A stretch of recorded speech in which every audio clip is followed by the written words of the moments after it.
Welcome, Dungeon Masters and players.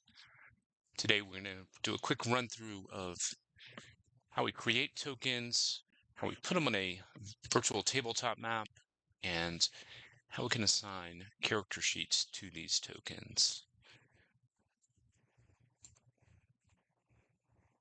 This is from Waterdeep, a session I ran, and it's a little bit older, but it does tie in thematically with the module we're running.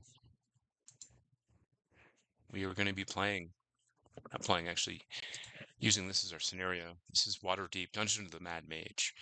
And this is a free starter set from Roll20. Characters are at level 5. You get to run the first level. It does run to level 20. If you like dungeon crawls, you will love this. So, we've got the game set up. Let's launch the game.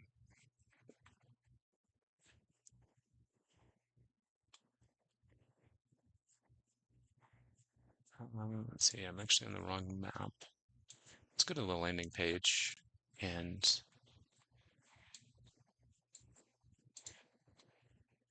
this is very nice. It's very evocative. We've got a Mind Flayer, some Drow, Githyanki, and of course, Halaster himself. But we're not here to play the adventure. We're going to see what we can do with tokens and get some prep work in. So, our party, before they head down into the dungeon of the Mad Mage, have been rewarded with tickets to a spa for rescuing the princess from the warlock. So we have Unko, Klita,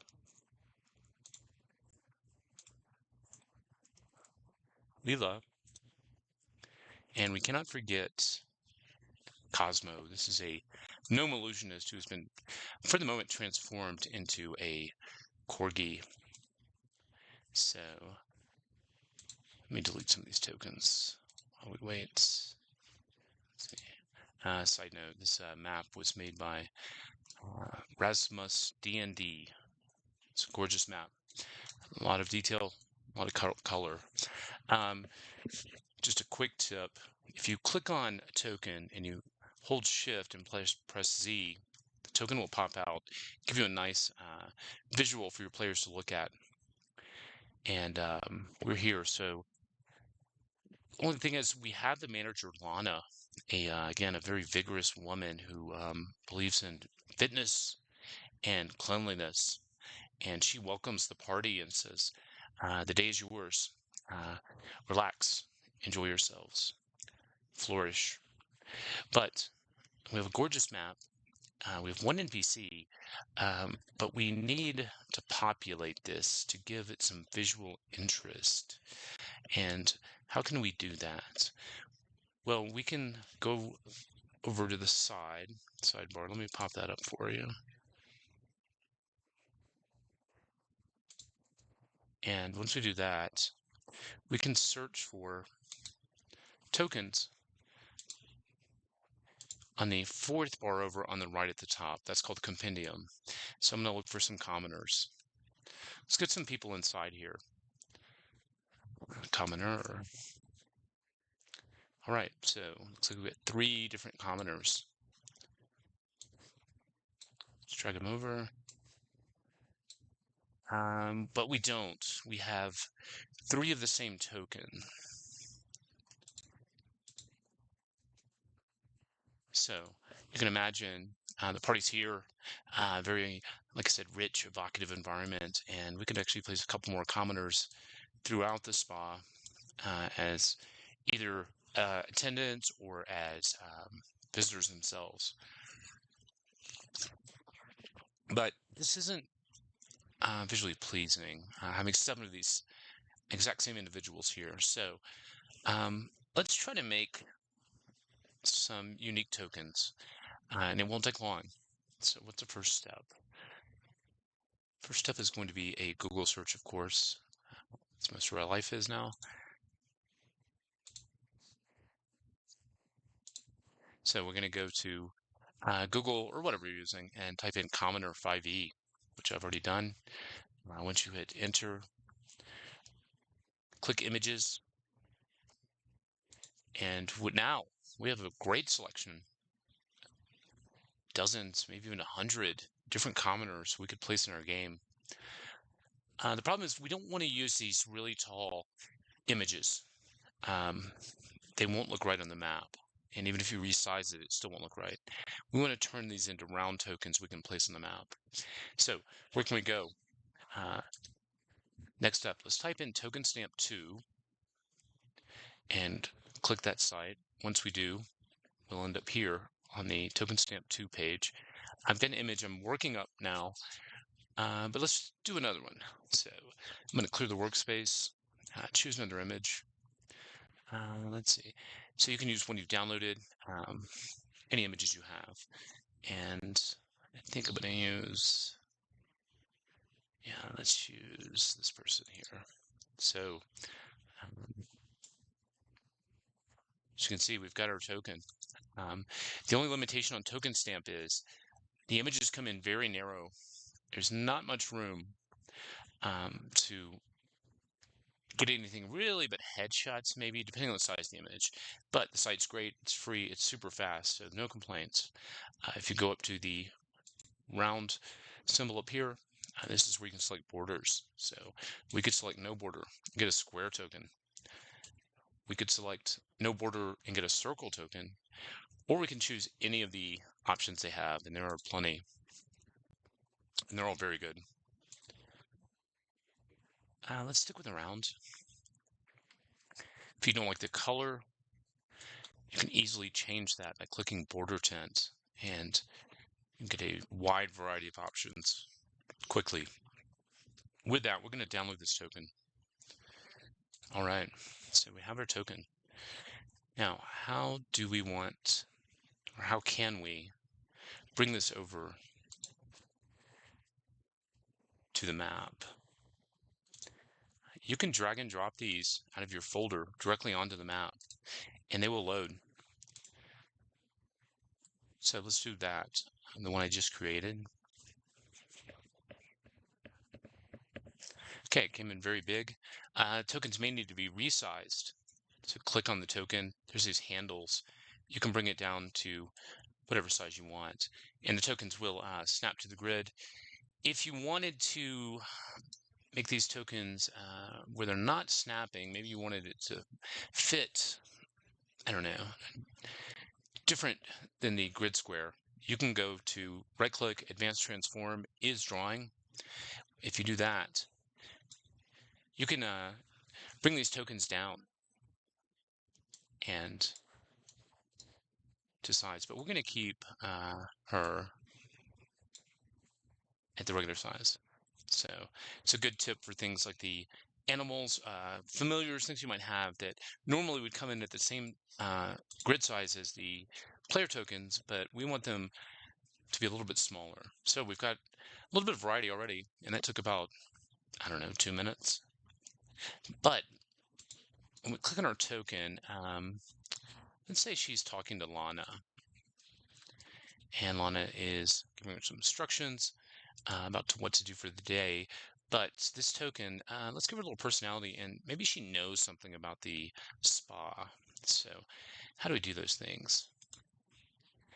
The next tab over from Compendium is Journal, and we're going to call this individual Sally Mae. Delete that. What we want to do once we're in this Journal tab is click plus character. This will pop up. There will be a weird name.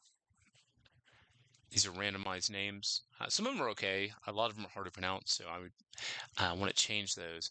But the first thing we want to do is get our tokens imagery set up. So underneath the avatar, there's a click to upload button. And we're going to upload our square token there. It might take a second. And while we're waiting, we can type in Sally Mae. All right, so this is a square token is just for the journal side and in the chat, so that when the characters show up, they'll have a pretty clear image, even though it's small. The round token is the one we're placing on the map. So let's use the token we just picked. You guys can have a comment, or I've got some images on my machine already, and now you can see we've got 2 tokens. One represented in chat and in game, and then 2, the bottom one is for being on the map. There's a couple sections here in players' journals. Typically, NPCs will not be in players' journals, but you could assign it to a player once they join, and they can see it here. They can actually control it here. There's also a tag section. I might want to type in made. So this is just for sorting. If you had a bunch of PCs in different sections, a bunch of sheets, you could just search for, say, made here. So we're going to save those changes.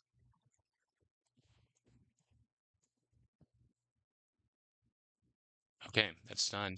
We're not going to use either of these yet. We're going to go back into and edit this token because the token, as it is, has no character sheet. So how do we fix that? We're going to run down to edit token properties. And here, if you type S, you'll see all of the characters in your present campaign with the S as their starting letter. We're going to find Sally Mae, type that in. It's already populated in name. If it didn't, you could just type it in. And we're going to click nameplate, so she will have a name. If you do want your characters to see that name, go to this purple circle with 3 bars and click C. And we're basically done. You can type in little notes to yourself or things players see if they hover over the token. So we'll type in made and we'll hit show.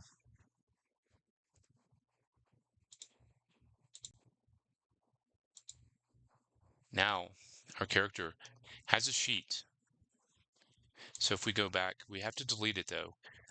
It won't update if it's on the board. So once we drag her back over, now I can right click. I can open up her character sheet. So with these sheets, you could actually build out, say, a first level cleric using the Charactermancer, which is what players use. But that's kind of tedious with NPCs who might only be in one scene. We want something easier. So we're going to hit create an NPC. And this will pop up. So you're going to see the monster sheet here. We can type in her name. It's already up top. That's what's displaying. But for us, we can type in Sally Mae. Hit enter. Good. You can adjust all of these items in here.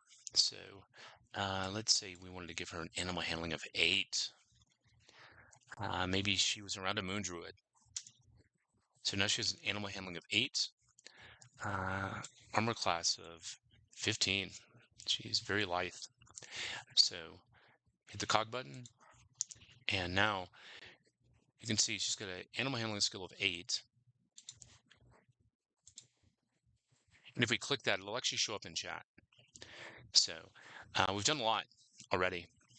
Just got an armor class of 15. We changed that. So this is now a fully clickable sheet. You can spend as much time as you want on these, but the sheets aren't necessary. And you can give them hit points even directly without even using the sheets. So if you have your health bar set up, just type in a number of 5 here. Let's say 5. So we already have an individual NPC, which is a lot better than 6 of these samey tokens here. And our party has taken notice.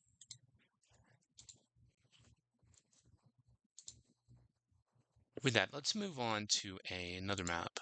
So this is one I'd already populated. So this is it's kind of a revamped version of this. So instead of all the commoner tokens, we have a variety of individuals here. This scene is much more visually interesting. And the party is eager to join Lana and this gentleman in the warm springs and hot waters. Cosmo is being petted by this person here who looks to be a administrator. She's doing the books. Moving over, here's a monk relaxing. And lastly, these 2 individuals are enjoying a bath. Very fit woman here. And as they say, cleanliness is next to godliness. And I think we're going to wrap up there, you guys. A couple things down. Thank you for watching, and good gaming. Hit that like and subscribe button. Thank you.